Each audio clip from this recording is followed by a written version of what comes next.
Last couple of weeks, we've been talking about maybe some reasons why, or one particular reason why individuals tend to lose their faith, and it because of things like we're seeing here in Habakkuk, where Habakkuk didn't think that God was doing anything with the nation that was there, with the wickedness that was going on.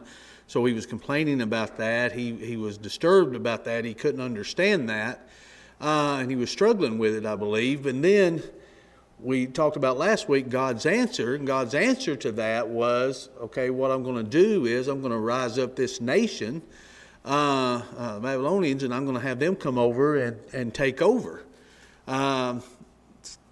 So Habakkuk didn't know what to do. That wasn't the answer that he was expecting. And I think that's the point and I think that's where people do struggle with their faith. And I've talked to individuals before when they have left the faith and you go talk to them and they say things like, well, they're just things that I can't explain, or there's things that I just don't understand and I get frustrated. And I always say the same thing. There's a lot that I don't understand. There's always going to be something we don't understand, but we don't need to throw our faith away because there's something that we're struggling with. And I think that's a good lesson that we're going to see. We're going to see that from Habakkuk tonight. So we've seen how he struggled with God. He thought God wouldn't do anything. Then God answers.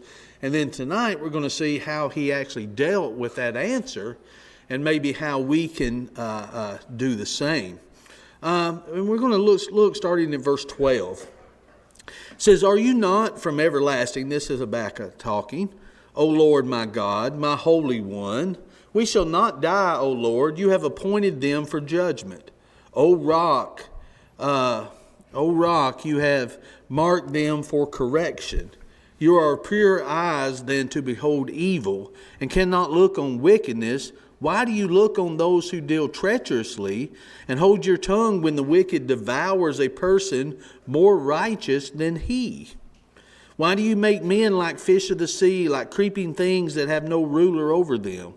They take up all of them with a hook. They catch them in their net. They gather them in their dragnet. Therefore they rejoice and are glad. Therefore they sacrifice to their net and burn incense to their dragnet. Because by them they share in sumptuous and their food plentiful.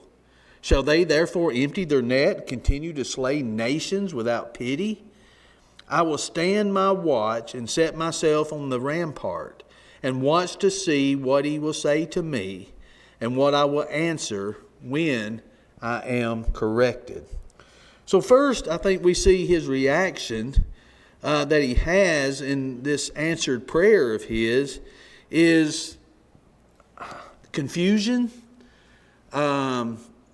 maybe an impossibility. In his mind, he doesn't seem how it's possible that God's answer to this is to raise up this nation to come and conquer them.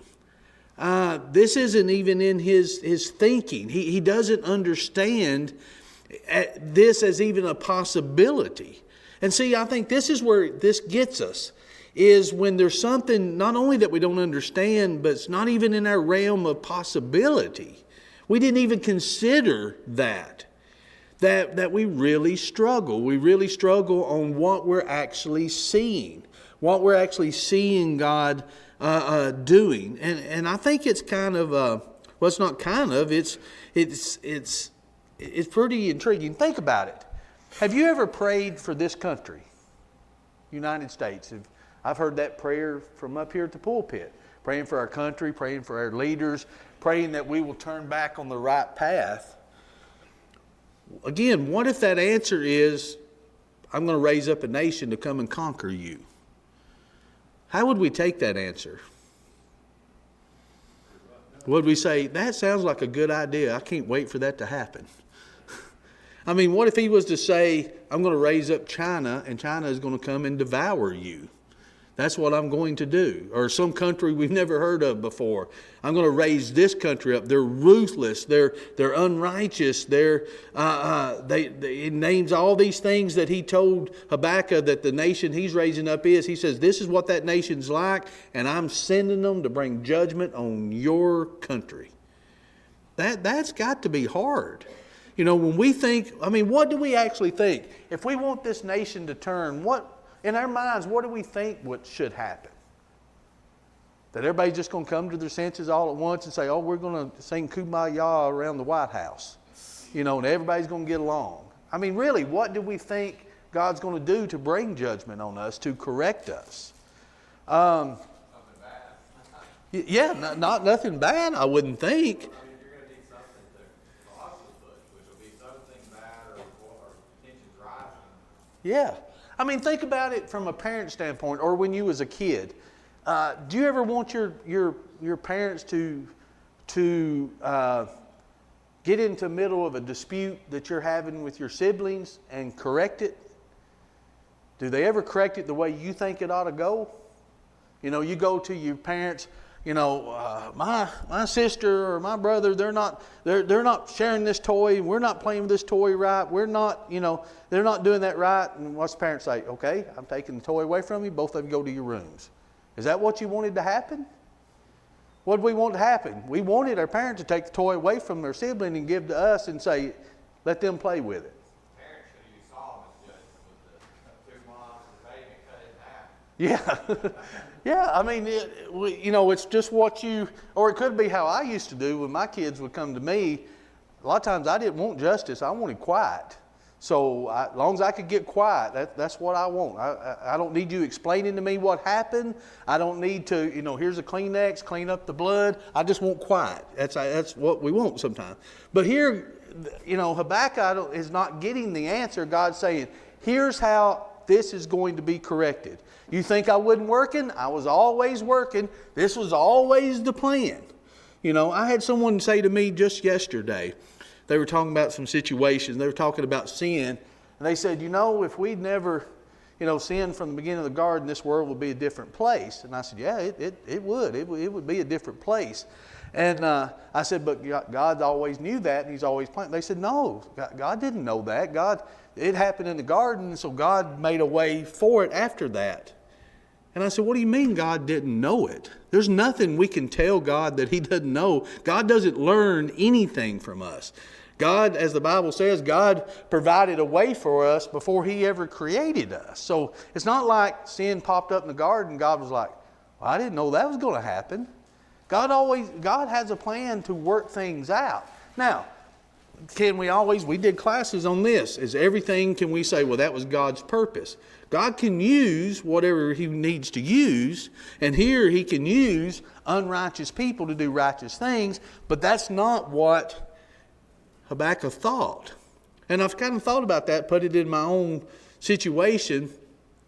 How many times have I prayed for the country that I live in? God, we need something. This country needs to be turned around. And the more I think about this, I'm wondering how to pray for that now. What will that answer be? Is it going to be persecution? Is it going to be a takeover? Is it going to be something that, may have to be something drastic in order to save our souls, right? We don't know what that is. Or it just may be utter destruction because we're not turning back this country. So, you think about the situation he's here, but here we find what happens is he's complaining. He complained that God wouldn't do anything. Now he's complaining how God's doing it. So, is that what we do sometimes? Do we go to God in prayer, God, I'm going through this. This is what's happening. I need you to do this. And then we go back to Him, I don't want you to do it this way. That's not what I asked you to do. Now, God wants us to go to Him, doesn't He? He wants us to express His will. I guess what we need to ask ourselves, is there a line we shouldn't cross when we go to God? Does Habakkuk here show us that line of, I can question God, I can even complain to God. I think He wants my complaints of things that I'm dealing with because He knows what I'm dealing with. He needs me or wants me to know that I need Him with the things that I'm going through. But can I take that too far? And I think it almost looks like Habakkuk may do that, but then we see that he doesn't, and we see what he actually does toward the end. But he really complains, and I think sometimes we may take pleasure in complaining. We need to ask ourselves sometimes, is there anything God can do that would satisfy us? I mean, think about that. What would he have to do to satisfy me? Because say we are praying for the same thing, but do we think the results needs to be the same? I may think it needs to be something else than Titus does, or Titus may think it's something else than Mike does, or Jeremy does. So somebody may be unhappy with that. God may be working, and it always is working, and God may do something about this, but it may not be how I want it to, but it might be how Titus, or it may be how Jeremy, but not like us. Because we may not be praying for the same thing. We've got the same problem, but in our minds, we've got a different solution for it. And that's what we're really praying is, we want our parent to settle the dispute, but we want them to give us the toy. And I think that's what happens sometimes.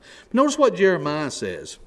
He says, righteous are you, O Lord, when I plead with you, yet let me talk with you about your judgments. Why does the way of the wicked prosper? Why are those happy who deal so treacherously? Now see, is there anything wrong with what Jeremiah says here? He says, let me talk to you about your judgments.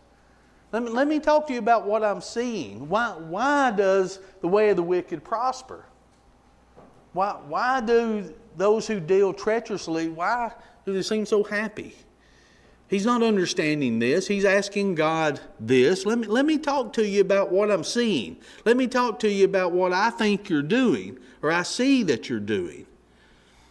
So this isn't anything new. What we want to make sure is that we're not always complaining and that we're never satisfied. And I think that's what can happen sometimes. I think we act like, quite honestly, sometimes like bratty children. And if we're not getting our way, and what I mean by not our way, we pray to God sometimes selfishly, God, here's the problem, and it's a legitimate problem, but here's how it needs to be fixed. Do it this way, God. And then what happens when he doesn't do it that way? I think a lot of people, as we talked about in this religious deconstruction, because of one event, one situation that we don't understand or we don't like, we throw out all of our faith because of it. Well, I don't want any part of it then. If it's going to be like this, I don't want any part of it. When does the complaining become an ultimatum? I think it's... Can you explain that? I don't know. Well, I don't know that I can, but I think sometimes when we're praying to God, I think that's what we're doing is giving him an ultimatum. I think not in general, when it's a situation like this, we're wanting it done this way. But and that's a good point, can an ultimatum slip up on us? Is that what we're actually doing and don't realize we're doing it? When our faith suffers because of it. Did we give God an ultimatum and didn't realize that we were? God, here's the problem I'm going through. Why do you let this happen? He does it some way different. I don't like the way it's doing. So I've got a choice to make. Am I going to serve him or not? There's your ultimatum. We put ourselves in that and maybe didn't realize that we did. Hey, Ronald, can you define ultimatum? You do it this way or I'll do this. Like here's what I want you to do. If you don't do it, then that's going to cause me to do something else. Is how I would define it. And I think that's maybe what we do with God sometimes. Is God do it this way or I'm leaving the faith. Now we may not say it out loud, but I think our actions says that sometimes, And I think, quite honestly, I think it does slip up on us. I think we put ourselves in that ultimatum position and didn't realize that we did. Because here's what happens. Because we have free will, so we're seeing God's answer.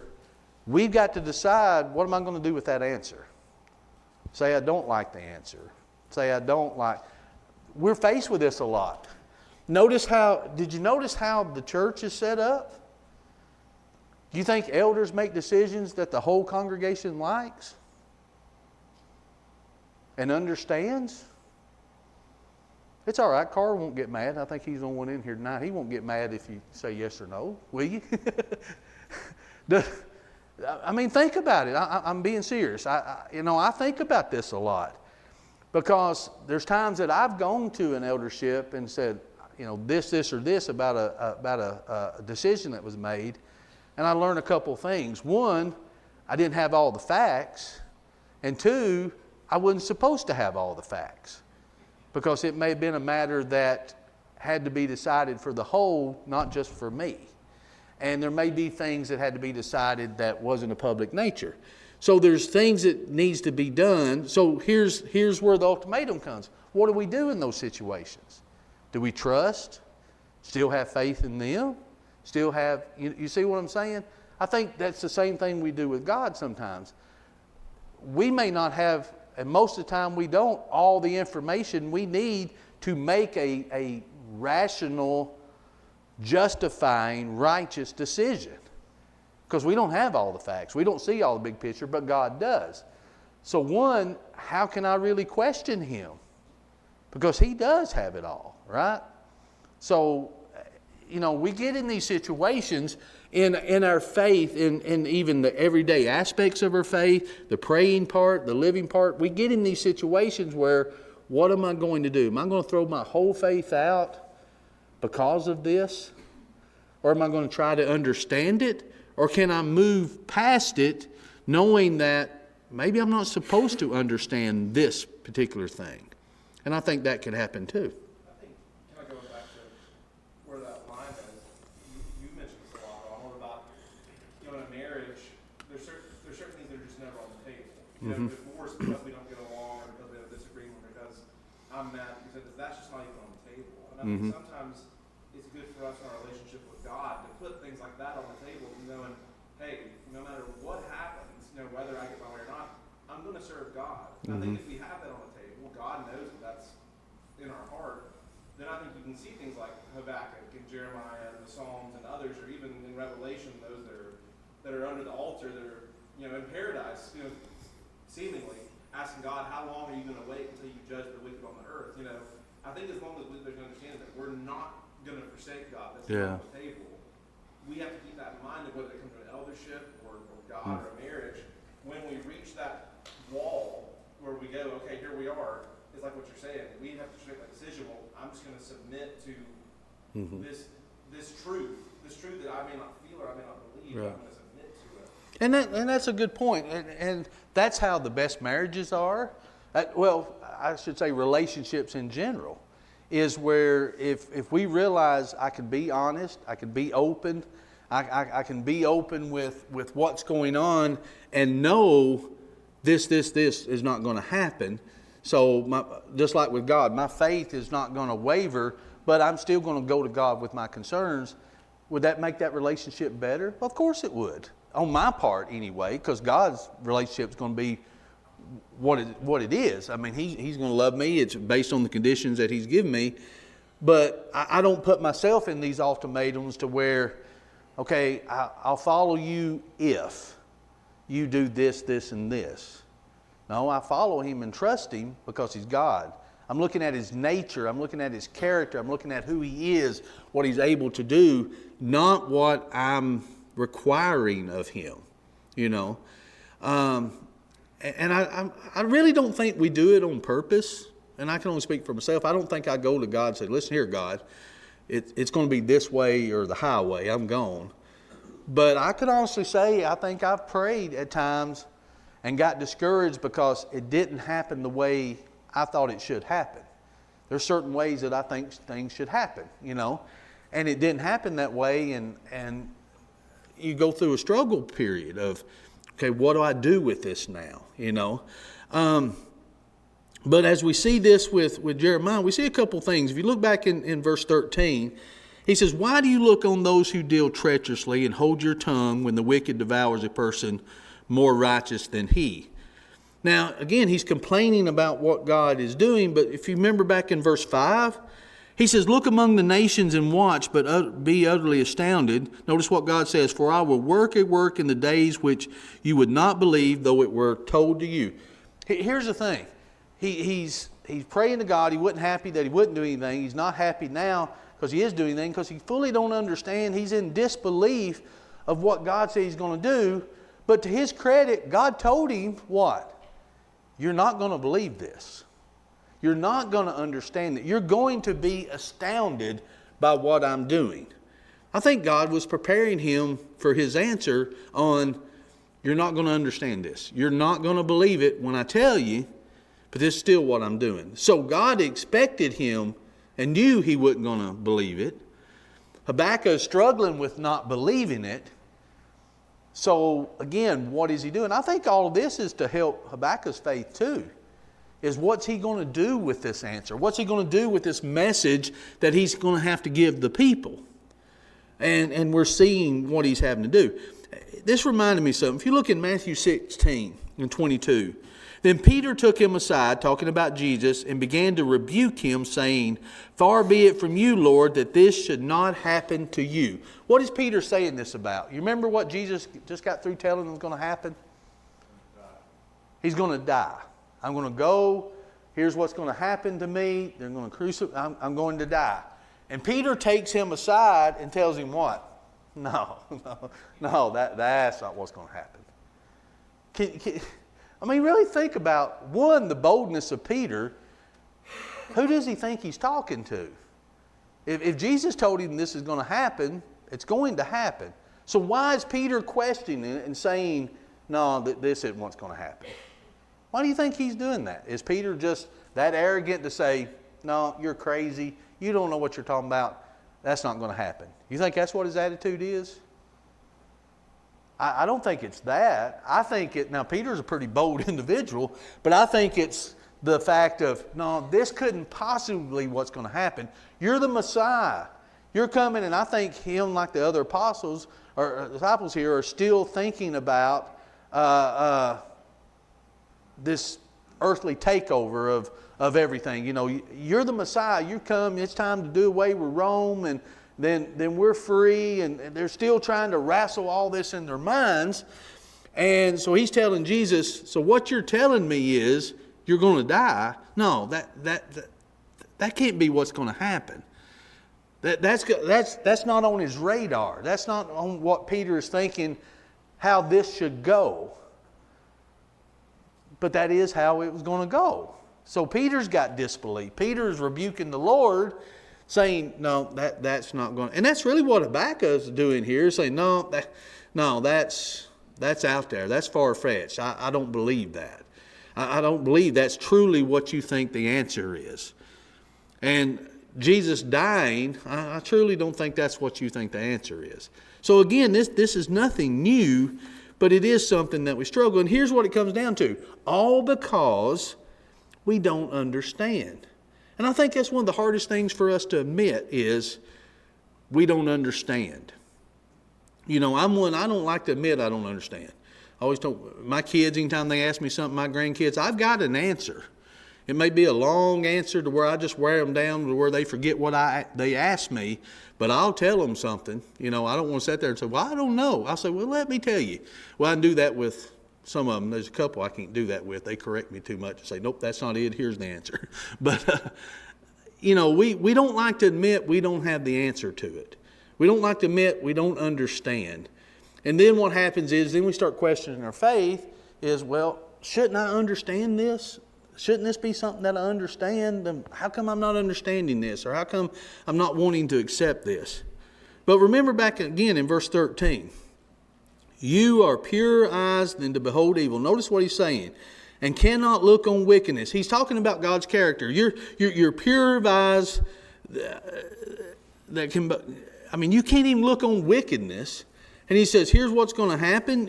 You got these people that deal treacherously, and you hold your tongue when these wicked devour a person more righteous than they. Okay, yeah, the nation's wicked, but you're gonna rise up someone that's more wicked to destroy them that's less wicked. No, I just don't. I'm not getting that. I don't understand that based on your character, as I understand your character is. That just don't seem like something that you would do. But notice, remember Deuteronomy 29 and 29? The secret things belong to the Lord our God, but those things which are revealed belong to us and to our children forever, that we may do the words of his law. Notice, the secret things belong to the Lord our God. Are there going to be things that intentionally we don't know? That we're not supposed to know? Well, really, because we really couldn't know it.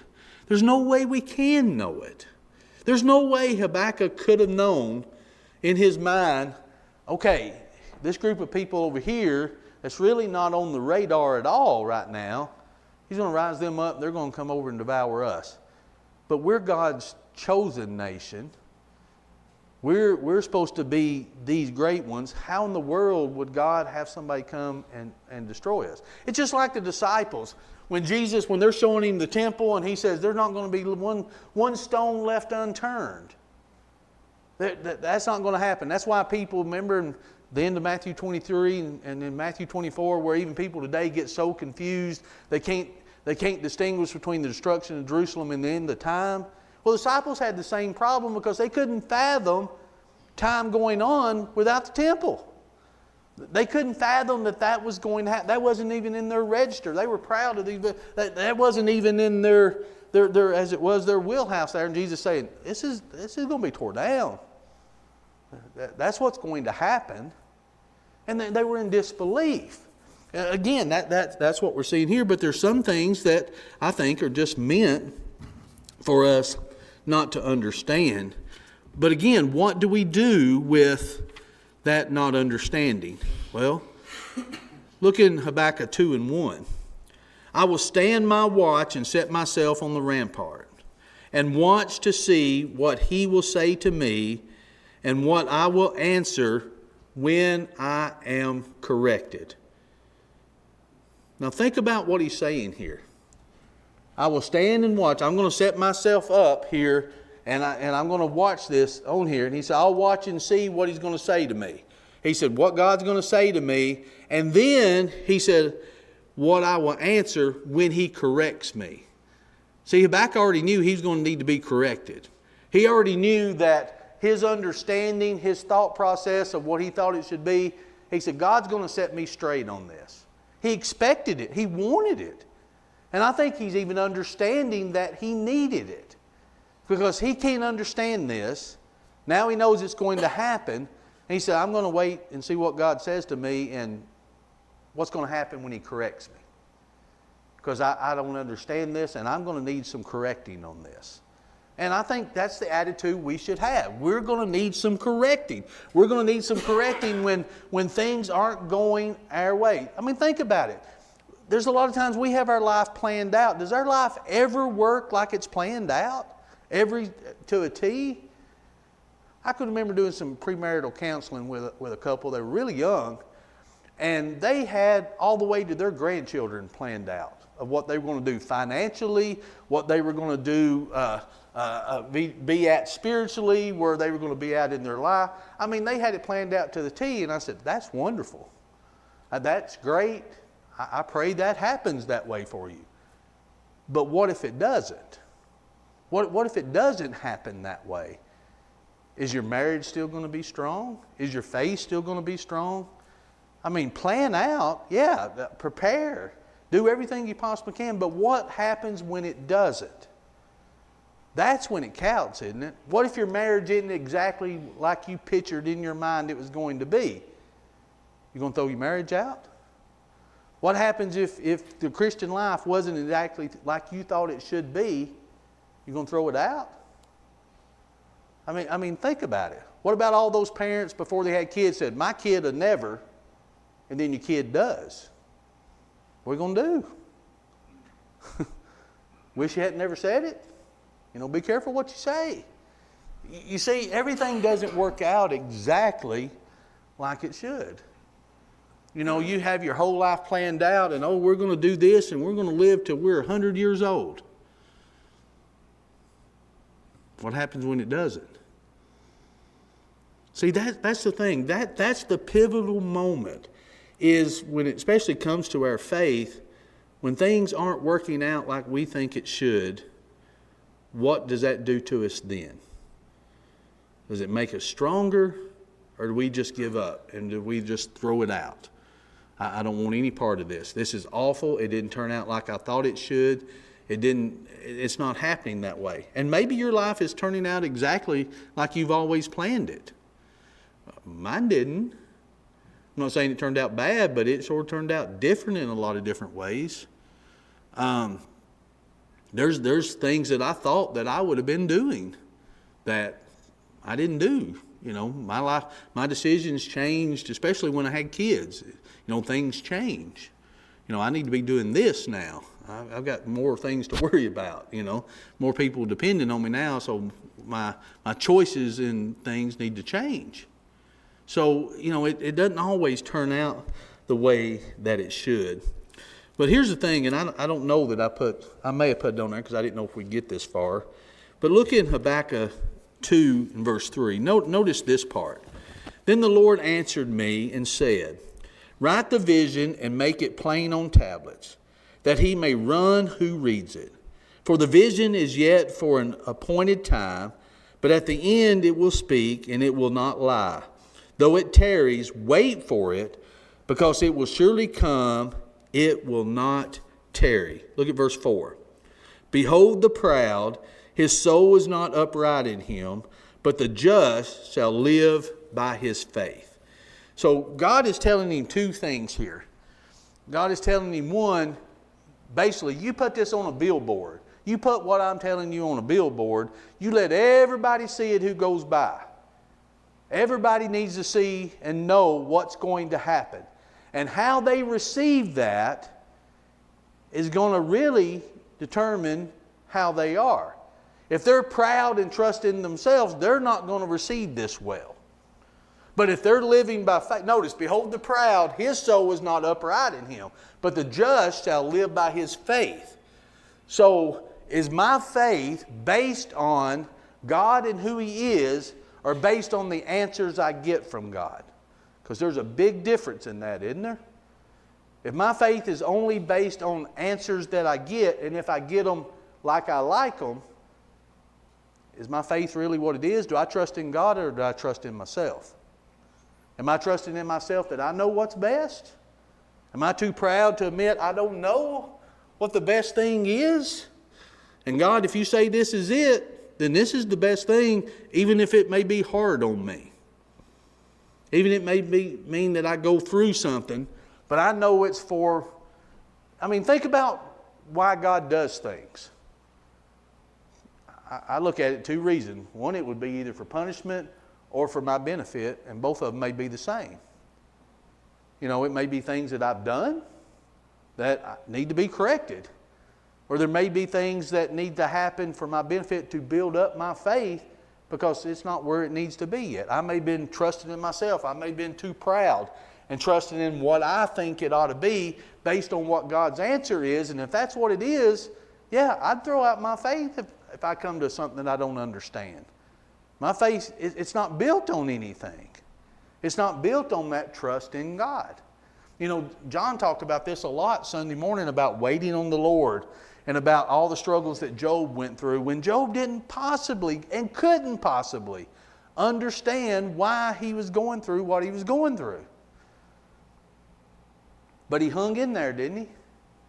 And look how God blessed him because of it. The last one of his family there, his wife telling him, basically just kicking dirt, won't you just curse God and die? Won't you just do that? Why? Because she surely didn't understand what was going on. He didn't either, but he, as John said, even though he talked out of his head some, he still hung in there. But you think about, if you go back to,